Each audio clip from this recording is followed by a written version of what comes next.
আপনি ক্যামেরাটা একটু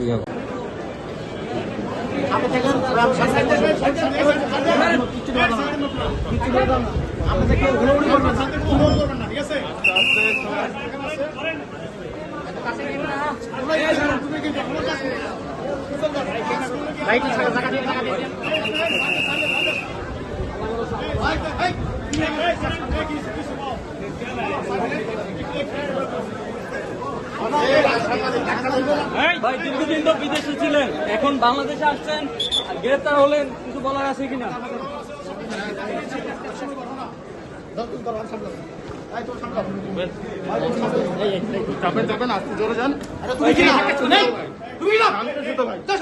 ভাই ভিতরে ঢুকে দেবো